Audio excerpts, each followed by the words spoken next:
Hello everyone, you're listening to Financial Marketing Secrets with Jenesis Gems, and I'm Jenny Pearse.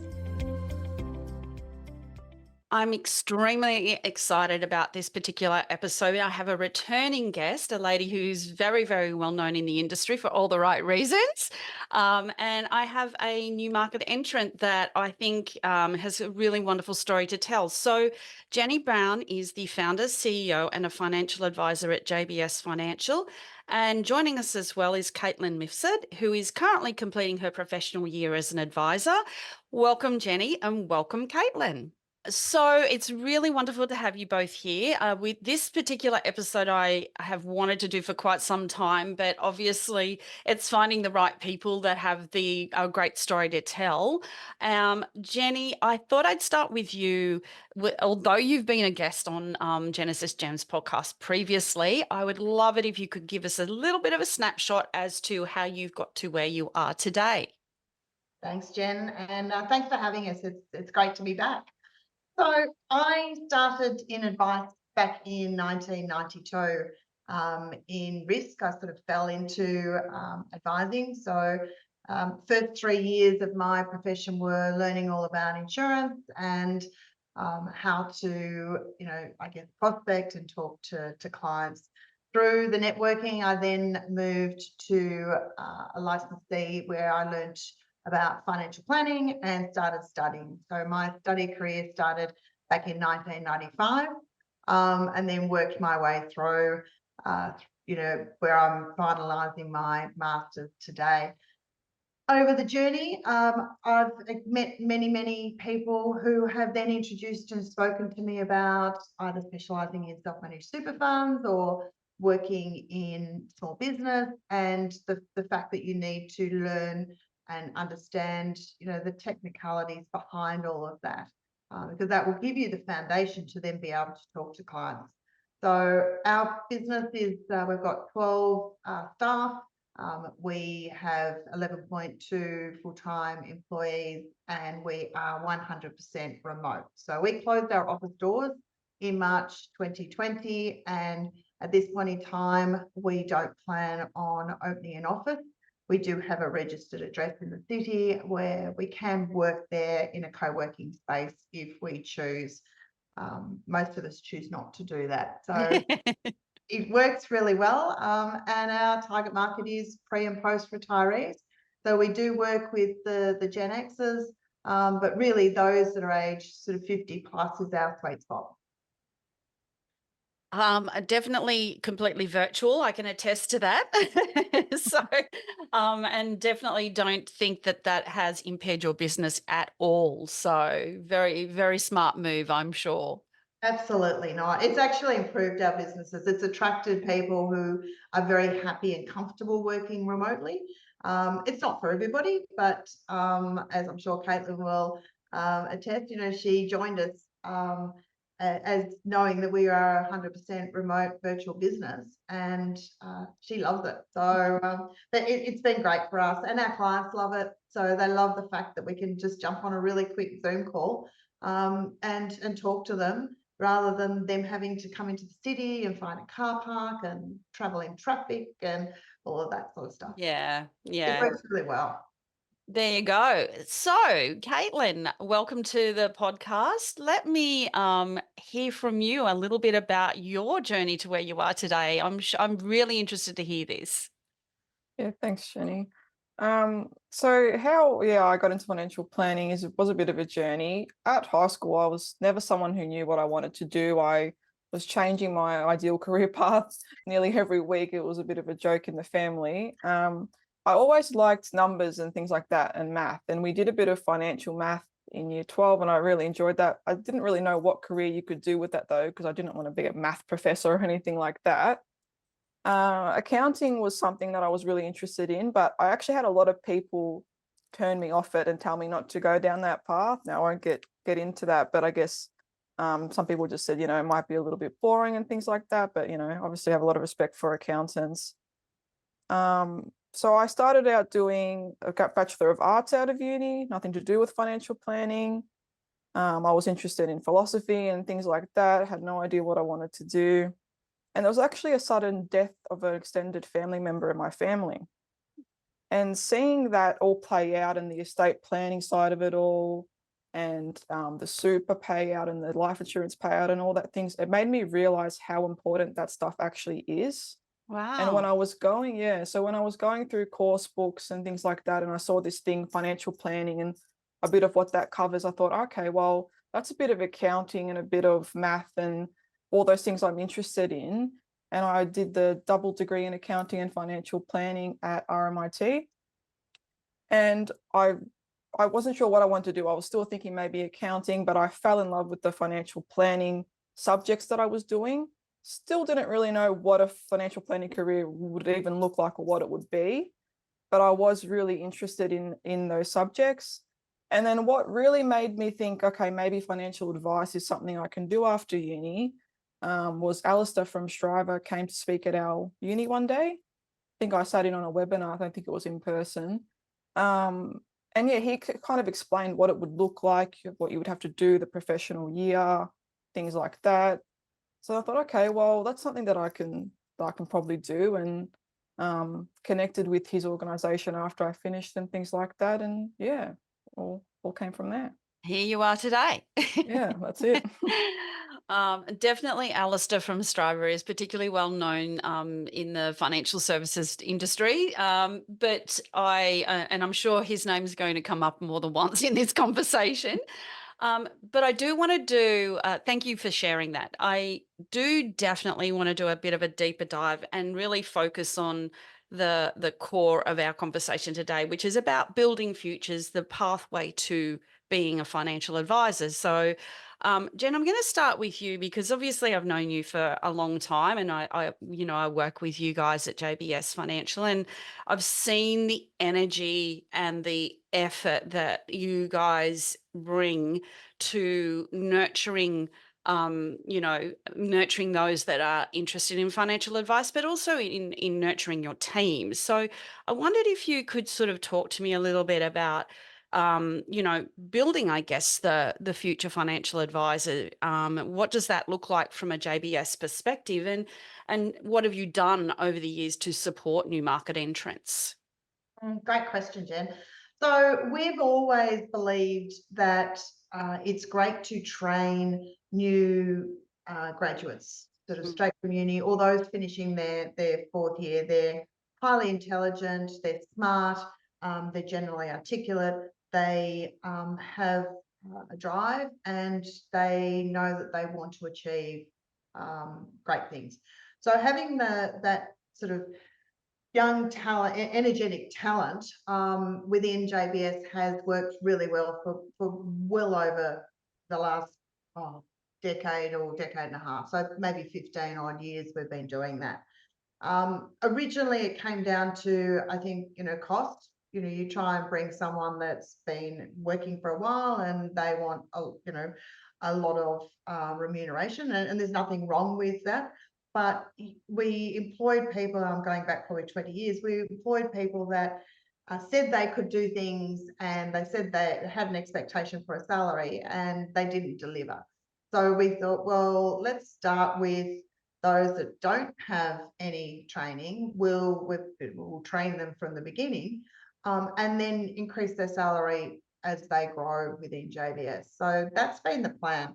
When the professional year was brought in, for us, it was sort of a sit back and say, right, okay, well, if we're going to grow JBS, and if we're going to have a great succession plan and provide exceptional service for our clients, then we need to bring in and help with the career path of grads coming through and becoming associate advisors, and then obviously fully qualified advisors. So got our head around the professional year program, what it would entail from our point of view, and then and what it would entail obviously from our team members' point of view who wanted to become an advisor. Put in place a training program as such. So I'm not the key person responsible. One of my business partners, Peter, is. So he does the mentoring and the catch-ups and the regular check-ins. But it's very much a plan that we put in place to show those that want to become advisors that they can actually do it. And so we work with them to help them, support them through their education. So they finished their, obviously their degree, they've come in, they do learn about the client service and a bit of power planning, and then move through into being really associate advisors, sitting in on meetings with us. And that's where the remote works really well, because it's really easy to bring say Kaitlin into a meeting that, where she's then responsible for making sure all the action items are then completed with the rest of the team, and then following up with the client. She learns, she sits in with me, learns my style, how I work. She sits in with Warren, learns his style, how he works, and same with Peter. So she gets quite a well-rounded view of how the three of us as advisors, how we work, how we prepare for clients, and learns all that side of things, and then make sure that the implementation is done by the client service team. So I think it works really well, and it gives us a lot more structure in that process that we didn't have half a dozen years ago. So for me, it's a great thing for the industry. So just off the back of that, Jen, obviously the three business partners, did you have to sort of sit and go like, okay, who's going to be the nominated person in this? Because I would imagine you would need to share the load in that. Was it a conscious discussion? Yes, it was. So I'm the first to admit that I'm not great at mentoring and teaching and coaching, because my fuse can be short. It doesn't work. I can be a little bit impatient, and I've never really coached a team and stuff like that. So Warren's fantastic at that. He, coaches his sons, basketball, has done for the last half a dozen years or so, has always been part of that, and he's a really good coach. But he, at the time when we started this, probably 3 years ago, with Daniel, who went through the first PY, he had a lot. I can't remember what he was doing, but he had a lot on. And Peter put up his hand and said, "I'd really like to do this." So it was a conscious decision, but it was because he wanted to then be responsible for this part of the business, and Yeah. And Peter's also responsible for making sure that the power planning team, all work. So it was a natural fit for him. Progression, Yeah, yeah. to manage the PY process, and he's since refined it, and he's got a really good compliance head, so he's learned a lot of the compliance stuff. So he checks SOAs and stuff from a compliance point of view. So it again was a natural fit for him to do it rather than Warren or myself. Well, that's really good. That's actually really smart business, I would say. Mm. So, Kaitlin, we're back to sort of talking about building pathways. I'm keen for you to share. Obviously, you've mentioned your, how you chose financial advice as a career path, but just if you, once you made that selection process, you went through that experience, just share with us a little bit more about what steps did you take to then step into an financial advice practice so that you could actually build on that career path. What did that look like for you? Yeah, well, coming out of uni, I guess I knew that you had to do this professional year process. Again, I didn't really fully understand what that was or what it entailed. I knew there was an exam and things like that. And we had lecturers at uni tell us to try and do that process as soon as you can, while all the things you've learned are fresh in your mind from university, obviously, because it makes it a bit easier. But also we were told that a company's not necessarily going to just offer you a PY straight off the bat, right? Because they don't know you, they don't know what you're capable of, and you don't even know if you're going to like it once you get in there. So when I was looking for jobs, I was looking at client service roles or junior power planning roles and things like that. But I was always in the interviews asking, do you have a professional year program? Is that something that I could do one day? Not with the expectation that it was going to be right away, but I was feeling it out. And that was something that JBS said, yes, definitely. I think what Jenny said was that it's entirely up to you how much you grow at JBS, and by what you do. So Yeah. So that kind of leads me to, the question of, and I know it's a bit of a hairy question, women in advice. We don't have the biggest numbers. Representation has been, low for many, many years. And I know, Jen, that you've got, a real viewpoint on this. And I know as part of your master's, this is an area that you're studying. So let's talk about what the PY year means when it comes to women in advice, and what more could we be doing in this space, do you think? Yeah, it's an interesting take, Jana. And one of the things that I have found in doing this for the final subject of my master's is that Australia is not alone in the sort of 23 to 25% of financial advisors being women. The same, percentage numbers are there for New Zealand, although it's slightly higher, but Canada and the US also have the same range. The UK currently sit at about 16%. So it's quite dramatically lower. A lot of the papers that I've been reading have said that there seems to be a number of reasons for this. And one is the inflexibility of the work-life balance. So when women go off and then have children, they can't necessarily work part-time for their employees. And if I take Australia specifically, but it is across the world, across the UK, US sort of region.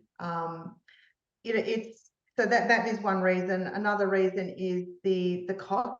So as an employer, we still pay the same asset levy, we still pay the same software costs, we still pay the same PI, etc. So all of those fixed costs are still the same, whether somebody works part-time or full-time.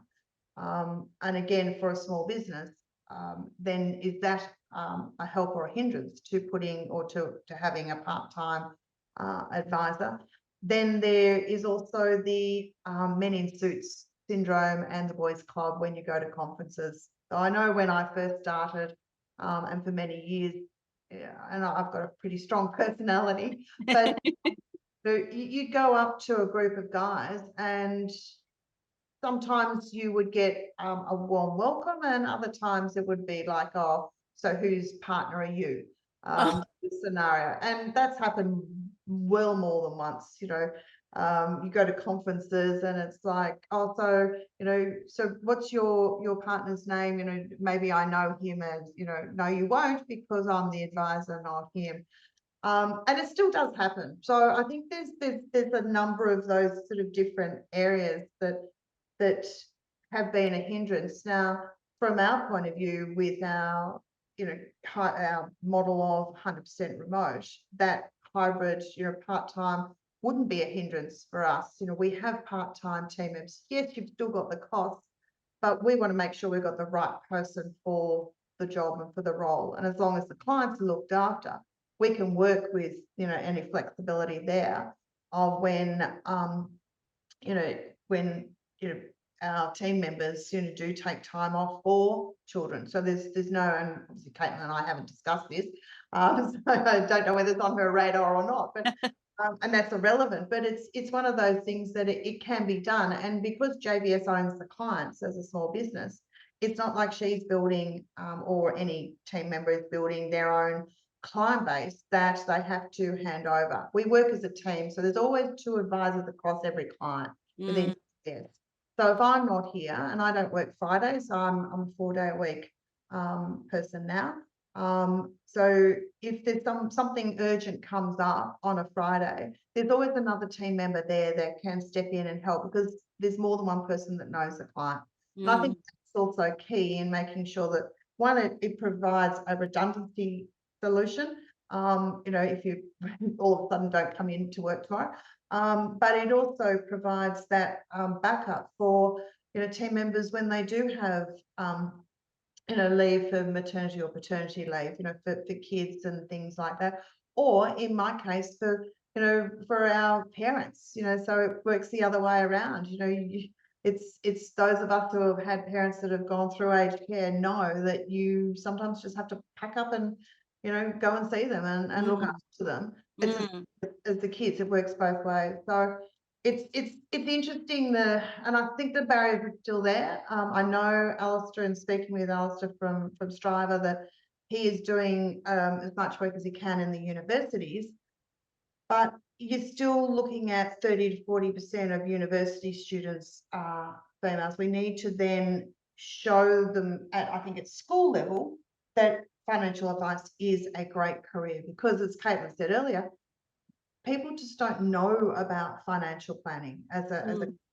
because we are pretty fledgling. They know about accounting, but they don't know about financial planning. So I think if we can talk to those in schools, which then will bring them through to doing, the Bachelor of Business in Financial Planning, and maybe the double degree with accounting as well, which then brings them out into the workforce.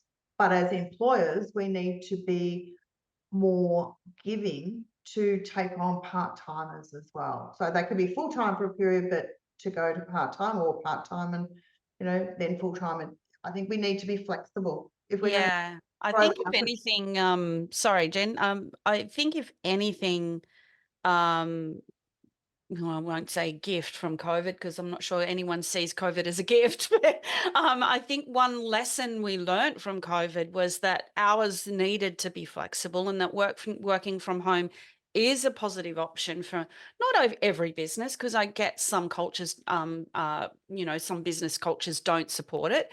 But, it certainly allowed us to see that a part-time worker can work very effectively and produce and literally have the same output as someone who can, work a full week.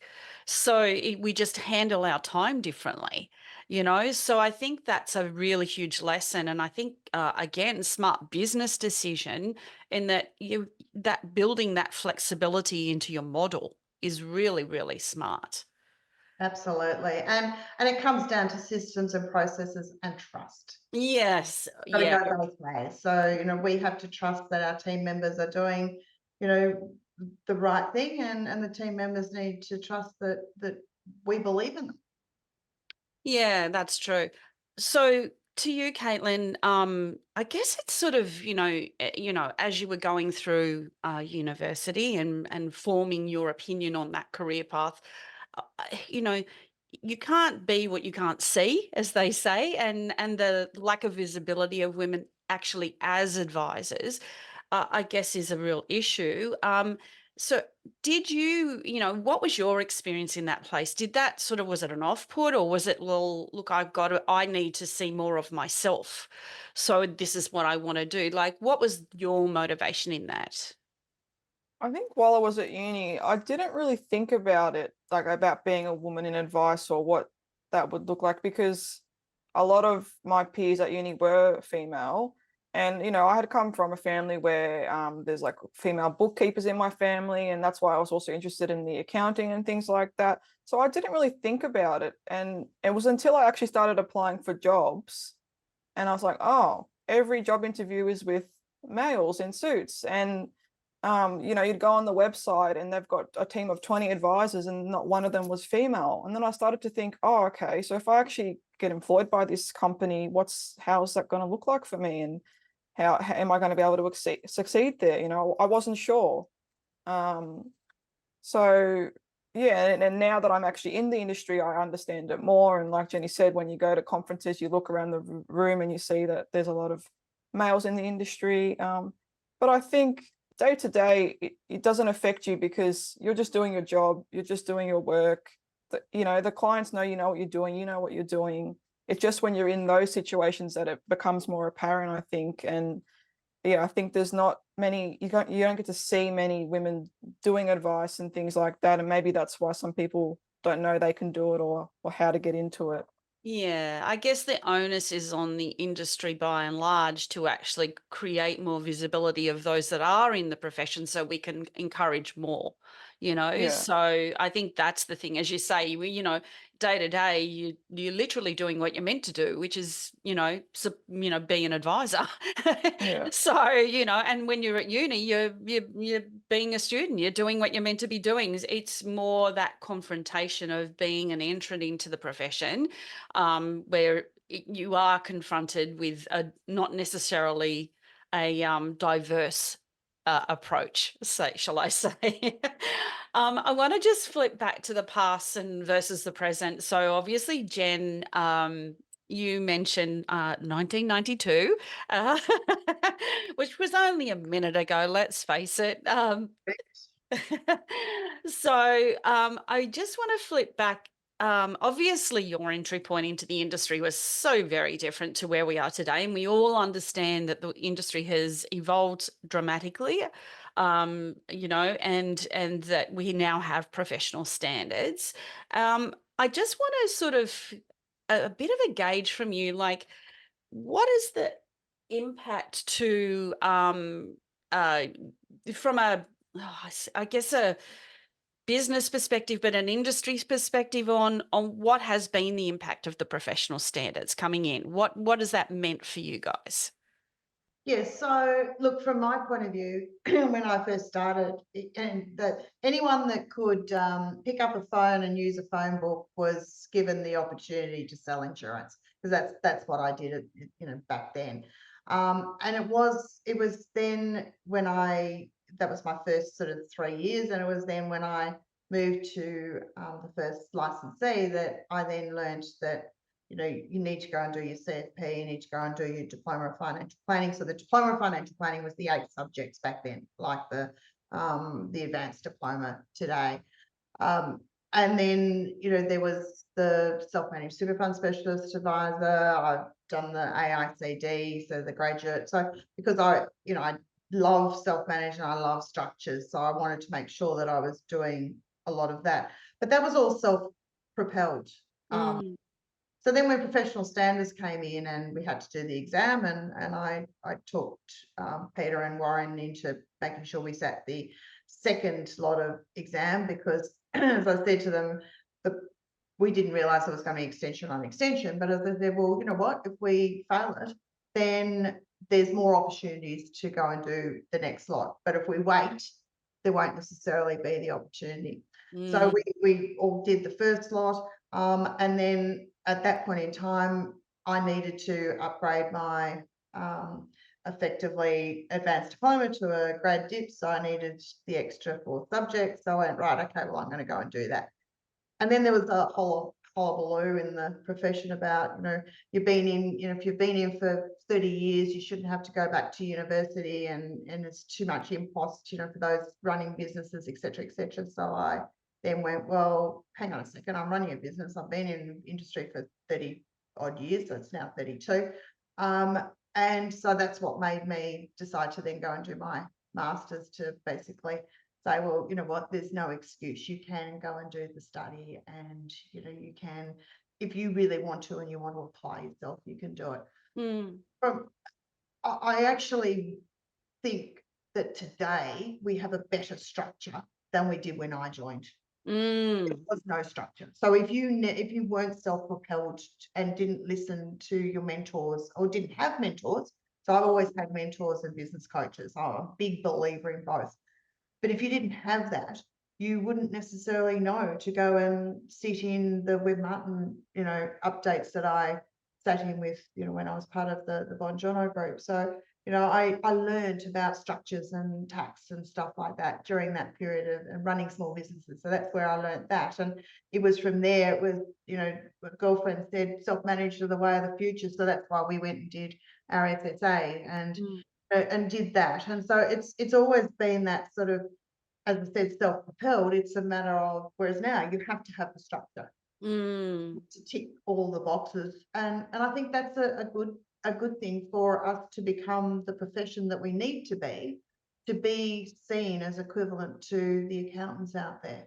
So I'm not saying that they're better than us, but but as on an equal playing field for the two. So if I had my time again, I'd much rather come in today, or the last half dozen years, than I think when I did it. Although I did learn a lot of the soft skills back then, and have, which is not being taught today. So pros and cons both ways from that. And I think as you say, you as an individual, you're quite self-propelled. You're very self-determined in that this is where I want to go, and okay, what's the pathway for me to get there?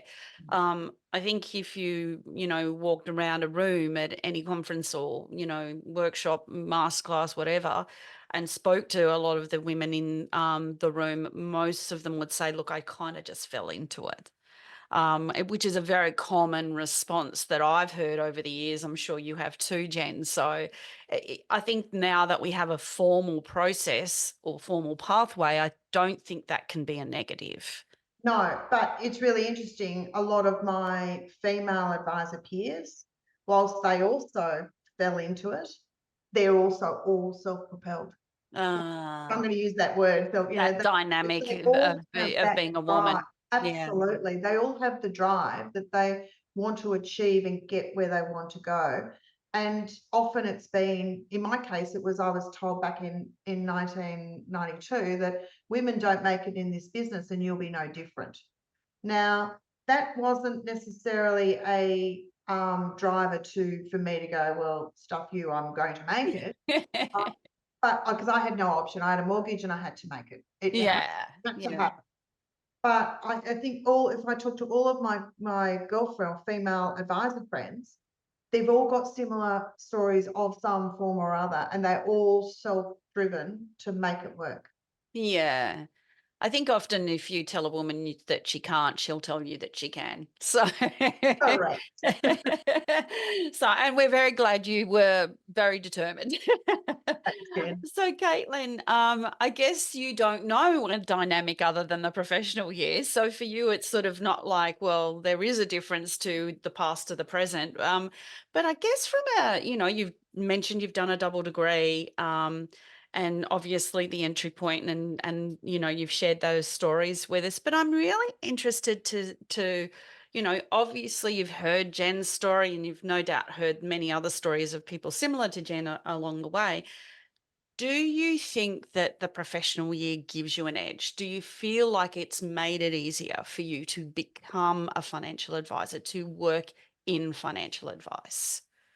Yeah, definitely. So I think, like Jenny said, it gives you a structure and you know what boxes you need to tick in order to get your license. And I think I've been lucky that I've been really well supported in that process at JBS. And I was also the second person to go through the PY process. So it was already a little bit refined and everyone knew sort of what I needed to do and they were able to tell me what I needed to do. And it was really clear for me as well. I think for me personally, because I had been to uni, okay, ticking all the education boxes was very easy. Even the exam, while it was challenging, I knew how to study. I had those skills of how to study and everything like that. But what the PY has really been able to help me with is the soft skills. So to give me an opportunity to present in meetings, speak to clients on the phone and learn those communications skills and those soft skills. And it's giving me a structure to be able to do that within. So I think that's what's been really good about it. Yeah, I guess the whole point of the professional year is bringing that academia and that emotional intelligence, that hands-on expertise together, really, isn't it? Yeah, definitely. Yeah. So I guess we've been talking about professional year and, it's new, and not every financial advice business is quite sure how to deal with it.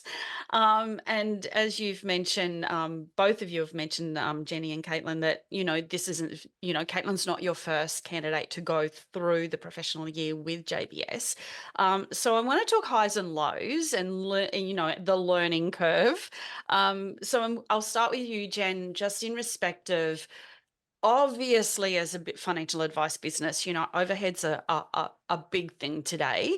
So leaning into the, taking on a candidate to go through a professional year, what was the process like? What was the experience for you guys?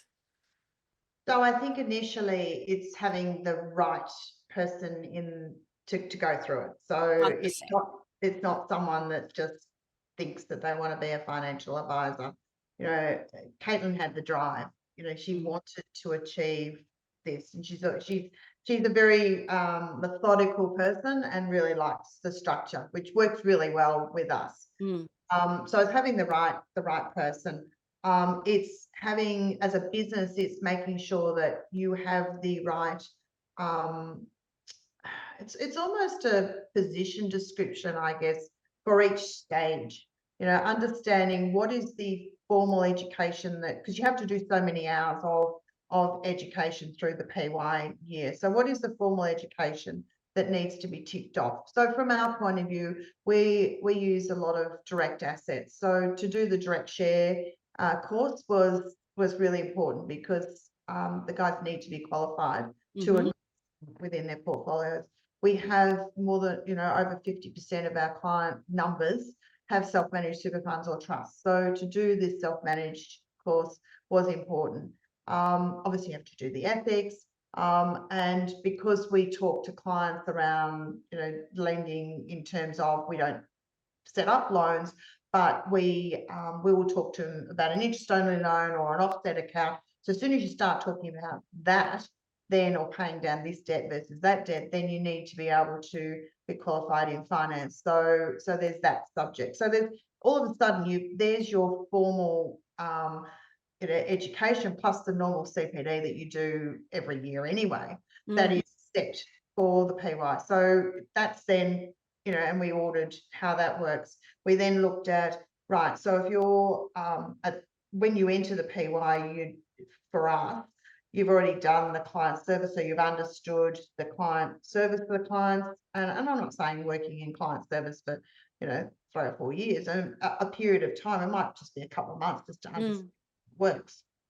Then into the power planning, and not every advisor makes a great power planner, but understanding how you get the projections and how things work is key, and how to write a good SOA, because if you can't write a good SOA, then can you actually deliver or check it for a client? So that's our view, not necessarily everyone's view. So it's understanding that, and then working through the structure and making sure that the clients, the Kaitlins have the exposure to a large variety of clients. So because we've always had 2 advisors in every meeting, or 2 people, it was really easy to bring Kaitlin in, explain to the client that she's doing a professional year, a bit like an articles clerk year, because the clients understand that. And then she will follow up and do the follow-up work and liaise with the client, so she builds her soft skills in. So it's having those sort of, we're not going to throw them in the deep end at the end, the beginning. It's building on those building blocks along the way, so that, she is comfortable doing the work she's doing, and the clients are comfortable. So we emailed all of our clients when she started to let them all know that she was doing her professional year. So one, they already knew, and then every meeting that she was in, we reintroduced as well. Yeah. So they were very open to, and our clients are very open to that, because they know that I'm not dropping, them as the advisor, but we're working as a team. But you're also ensuring the continuity of advice in the industry, in the business and in the industry, because like, we, as much as we'd all love to live forever, we won't. And as you say, you now work 4-day week. Yeah. Like, there's that other person now, that can be, there to capture that information. And just I guess, aside from that, Jen, obviously you mentioned Daniel has gone through PY with you. He was the first to complete, although I know there wasn't much timeline difference.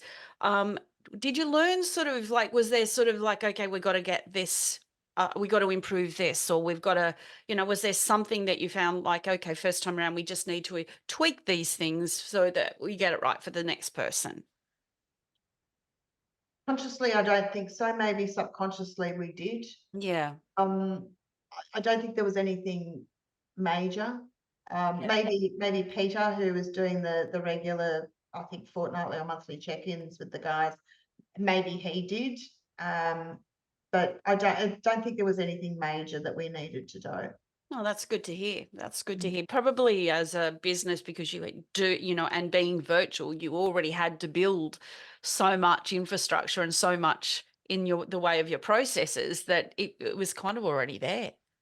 Yeah, and I think, I mean, in Kaitlin, because she loves structure and processes and procedures, she's been an absolute gold mine of making sure our X plan works efficiently. Because one of the things that she hates is inefficiency. She's the first one to say that. And so if there's an inefficiency in something, she'll fix it.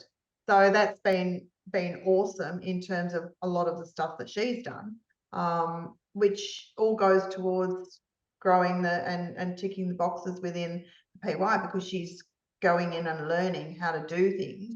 Yeah. So it's, everyone has their expertise and their area of unique ability. So Yeah. it's good, and that's what makes it work for us. Yeah, yeah. So, Kaitlin, highs and lows for you. I'm hoping we hear plenty of highs. I know you're not quite yet completed your professional year, and and congratulations on that journey. But has there been some things that were stand out for you as far as the highs and lows of doing your professional year? Yeah, I guess I was really lucky that I was able to see someone else in the business, one of my peers that had gone through it, and I could ask him questions and things like that. And really been a high for me is that I've been really supported in the process. I could always ask a question. I could always, have help with whatever I needed. I guess like if for tips and things like that for other people trying to enter, it's just knowing, because people don't even know what client service is or what power planning is when you're at university. You don't know what those terms are or what that even means when you're trying to look for a job. So I think that's just something that businesses need to be mindful of when they're employing people, explaining to them what you expect. So JBS made it really clear to me that I would be starting out in client services, and I was happy with that, and I wanted to learn all that side. Everyone's going to grow at different levels, but it got to the point where I was like, okay, I'm ready for the next thing now. So then I moved up to the power planning. Then I really got my head around that. And then I put my hand up and said, all right, I'm ready for the next thing now. I'm ready for the professional year. Because it was made clear to me that that's how it was going to work. And I was given all the tools to achieve that at my own pace. Yeah, yeah. So, which kind of leads me to like, Kaitlin, what are you most excited about? I mean, as that the door sort of finally sort of comes to a close in respect of your PY year, what are you most excited about for the next 12 months, say? Well, I'm really excited to be part of this industry. There's obviously been a lot of, things in the past that have happened with the Royal Commission and everything like that. But I think we're turning a new leaf, we're turning a new page, and the professional year is part of that. So I'm really excited to be a part of this industry and see what future changes are going to happen. I'm really passionate personally about giving a financial advice and increasing the financial literacy amongst the whole population. So hopefully advice can become more accessible, and I can be part of that, and advice can be accessed by more people. That's what personally drives me. Yeah, that's actually great response. I'm sure as the employer, Jen, you're very glad to hear that. Absolutely. So for you, Jen, what are you excited about? Obviously, as I said, you've got two that about to or have completed their professional year. I mean, what does that mean for you guys at JBS? What does that mean for you as an individual, in advice? So for me, it's fantastic seeing the career development with Kaitlin and Daniel, both of them. It's great seeing them take hold of a client and running with making sure that the strategies are right, coming to us as in Warren, Peter, or myself, saying, I think we should look at these strategies for these clients. So it's taking that. I love it when I get the guys come to us and say, I think this is what we should be doing, rather than waiting for us to say this is what we're doing. I think that is really good. So then using their initiative and their learnings to say, if we do this, this will be the outcome. So to me, it's so pleasing to know that our clients have got great advisors looking after them. That, we don't have to, I don't have to step in and interfere. I know they're being looked after, and it gave me the confidence to sit back and say, right, well, I do have the confidence that I can work 4 days a week because we now have 5 advisors within the business. Yeah, yeah. Myself that can look after the clients. And we don't have hundreds of clients, thousands of clients. We have a unique number because we look after the families, and we very much high touch, which is why we have 2 advisors across every client. But it gives me it puts a smile on my face to know that I can then go and do other things, other projects and things like that, on my Fridays, and have a work-life balance, and not get burnt out and go, right, I'm over this industry and I want to leave, because I've now got a little bit more personal time, and it eases me through the next sort of 5 to 10 years to say, what, I know that I can then step back and go to 3 days at some point in the future. Time. So I think it's great. It's worked really well from our point of view, and I can't see why it wouldn't continue. I guess that it actually, we've seen such an exodus of advisors out of the industry, and that we won't get bogged down in the numbers, but we have seen a very substantial exit. And I guess what this allows for, and the I guess the side benefit, is that it does allow you to ease yourself out, rather than it going, well, there's a very specific line in the sand and I've got to cross it at some point. Whereas this is a more gradual process, which is actually the way people are approaching retirement, full stop now. Exactly. Yeah. I just a side question, Jen, and I'll come to you with this on Kaitlin. Like, you made a really, you are obviously very firmly in the retiree market, and post-retiree market, and you have a unique niche in your approach to advice. So, you made a conscious effort to advise your clients of the fact that you had, a PY person coming through, and then you've made a conscious decision to make sure that you introduce each new PY person at client interviews. So was there a pushback? I mean, these are younger faces in front of people that are not necessarily as young. Like, was that ever an issue? No, absolutely not. But if you look at the advisors too, so I'm 60, Warren's in his early 40s, and Peter's in his mid 30s. So Peter's not exactly old. No, that's true. So you look at that, and he deals with clients in their 60s, 70s, and 80s, because he worked alongside Warren and I. Yeah. And the way we've always trained it, we've always taught the clients, and then gradually I stepped away, or Warren stepped away from the day-to-day relationship with that client, and that's where the Daniel or Kaitlin would come in and work with Peter on those clients, or with me, or with Warren. So we are trying, other than there are a number of clients where Warren and I both are within that client, because they're larger clients, and then we have a Kaitlin or a Daniel working with us as well. So Kaitlin or Daniel are across, basically, if there were 50% of the clients each, where they're across, and then there's 1 or 2 of the senior advisors across the client. But because we've always with the clients worked that we're here, we're not leaving you, and there's always been 2 advisors. We've not had any pushback. And it is That's interesting. good. I think because it has been gradual as well. So And you've educated the client into it as well. Yeah. Exactly. And obviously that's a lot to do with the trust they have in you as the business operators, and their financial advisors, that they trust in your decision making on this stuff as well. So, which is a positive. So Kaitlin, I guess there's a lot to be said about the perfect fit in coming into a financial advice practice. So, was that ever a consideration for you that, okay, now I'm working in a business that really uniquely works in the retiree market? Am I going to be accepted? As a young woman, is that going to be an issue dealing with someone who's potentially double your age, if not more? So, was that ever a consideration for you, or let's bust the myth?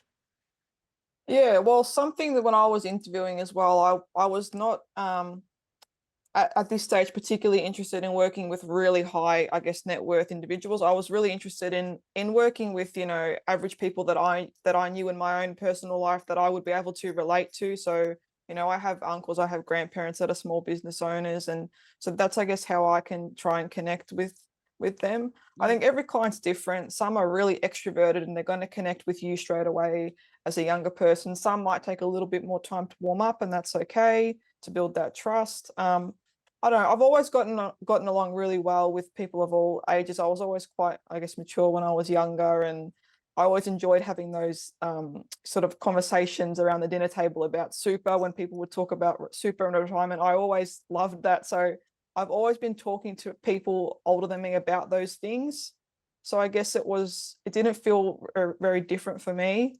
But yeah, I think every client's different, and over time you build your own relationship and your own things with that client, with what they might be interested in.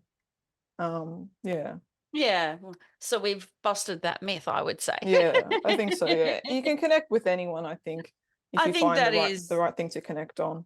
yeah, that's so true. I think if you're open to conversation, then you can connect with pretty much anybody. So I guess just bringing, trying to bring this to close this out, I want to sort of talk about, for anyone that's considering, whether it's taking on someone who's a new market entrant, Jen, and wants to, do their professional year, or for you, Kaitlin, someone who's doing their uni degree and thinking, is this for me?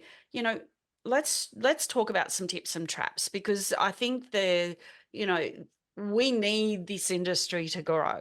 We need this profession to be a vibrant profession that welcomes, everyone. So I'll start with you, Jen, and if there's anything extra, you can certainly jump back in. But some tips and traps as far as anyone considering taking on a PY student, but also from your perspective, uh, what you want to say to anyone considering doing their PY. What's your tips and traps? So I think that if you're going to take on a professional a potential PY student, then you need to have a plan and a path for them, because those that will excel want to understand what they need to do at every step of the way, as Caitlin's made very clear today. So I think having that is really paramount. I don't think you can go into a fluffy, oh yeah, no, we've got it, but no plan. I think have that structure. I would also suggest that reaching out to the Striver team. We've mentioned them a number of times. So Alistair Barr, owns and runs Striver. So what Striver do is they go and speak to the universities and talk to them, again, as Kaitlin mentioned, about financial planning and accounting, and then the grads or soon-to-be grads will join their platform, and it doesn't cost the grads anything, and they do a profile and they do some coaching, and they do help them writing resumes, and there's a whole range of things that the Striver team can talk you through. But it's understanding that from an employer's point of view, I can go to that Striver platform and reach out to the team there and say, right, we're looking for a new grad, and this is what we ultimately want them to be doing. And then they will help direct us to the right candidates on that platform. It's a lot easier than us going to each individual university that does financial planning. So, and they've already done some of the checklist and showed their grads, how they should be dressing and how to do interviews and all of that sort of foundation work that a lot of us take for granted. But when you come out of university, you don't necessarily know that. Yeah. So I think that's really, really key. So Yeah. I was picking up on something Caitlin said, Jen, that that we use a lot of fancy words around roles in this industry, and para planning, whatever, associate advisor versus, whatever. And I think that it's okay that if being a financial advisor isn't your jam, because let's face it, not everybody's meant to be a financial advisor, and there's layers to it. But I do think that is possibly a bit of a game changer conversation, and that's where working with someone like Striver helps, because it kind of clarifies all of that for for the employer, but also for the future employee, don't you think? absolutely, and that's what we've found. So we've recruited a number of various client services, or mostly client services, because they're fairly new into working in the industry, through the Striver platform, and it's as I said, it's worked really well for us. But I think it's because we have got a a pathway to Mm. what they can do if that's what they want to do. Well, with this sort of thing, I think it puts financial advice in very good, hands, because, we need these people to be able to hit the ground and run pretty quick these days to try and get back to the numbers we used to have. So, Yeah. for you, Caitlin, just I guess you mentioned a couple of traps already, but if I can get you to maybe reiterate them, just what are your tips and traps? So coming in as a graduate and understanding what a career path looks like, from a PY perspective, anything you want to share? I guess if I had to talk to other people going through uni and things like that, I'd just say the universities are always putting on events you can go to, for career things, and they have people come and talk to you. So I'll just say go to as many things like that as you can. I went to lots of them. I went to ones about accounting. I went to the financial planning one, and that's how I knew what I wanted to do. And I think as businesses too, and as advisors, I think we have an obligation to help the next lot of advisors come through. So there was an actually assignment at university I had to do where I had to find an advisor to review an SOA that I had written. And it was so hard to find someone willing to help. I emailed about 30 advisors and only one or two got back to me. So I think now that I'm part of the industry and as an advisor, I think we all need to do better with that. Help out the next generation that comes through, because we need the numbers. And I think that's it. So tell me what you love about being a financial advisor. I love being able to help people with the expertise that I have around finances, because a lot of it's not, I guess, known, and so a lot of it's things that people find boring or they don't want to deal with themselves. So I love being able to share that and give people confidence and help them sleep at night, because it's obviously very stressful. Finances can be very stressful if they're not under control. Perfect answer. The final word to you, Jen. You must be incredibly proud of Caitlin and of course Daniel. But why do you love giving financial advice so much? Oh, I think Caitlin summed it up really well. It's so good when you get you get the feedback from clients saying you've made such a difference. It's giving them the peace of mind that they know that they can achieve what they want to achieve. Whether it's retirement at a certain age, whether it's traveling, on the world trip, whether it's selling their business, or whatever it happens to be. It's that, to me, gives a sense of a real sense of achievement. I also, I love seeing the growth in Kaitlin and Daniel, from, newbie client service people to, I still remember the day that Kaitlin said, yeah, I'm ready to do my PY. We happened to be at a Christmas party. Start now. And to me, that's fantastic. Like it's I love that, the confidence in the guys that they know that they are ready for the next step and that they can do it, is really satisfying. Well, I guess that's really kudos to you and Warren and Peter for creating that type of environment, So, I think you should be applauded for investing in the future, and really creating, as I said, that environment, that playground for them to be able to learn, turning that academia into something so much more robust, that's relatable when it comes to the average Australian seeking financial advice. So congratulations, Jen.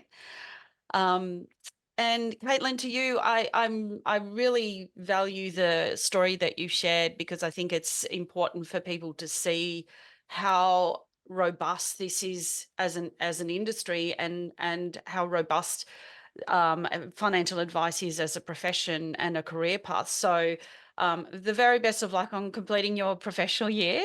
Thank you. And no doubt we'll see your name around at future events and forums. Definitely. And I just want to say a giant thank you to you both for joining me and for sharing the story of the pathway to financial advice. It's been Thanks an for absolute having us. pleasure. Yes, thanks for including us, Jen. No worries. Thank you once again, guys. And I look forward to getting this particular episode out to everybody. I'll talk to you soon. Thanks for joining us today on Financial Marketing Secrets. Don't forget to subscribe to the podcast, and be sure to follow me, Jenny Pearse, on LinkedIn, Facebook, Instagram, or Twitter, wherever you enjoy joining the conversation. Can't wait to connect with you. I'm looking forward to sharing some more Jenesis Gems with you in the next session of Financial Marketing Secrets. See you then.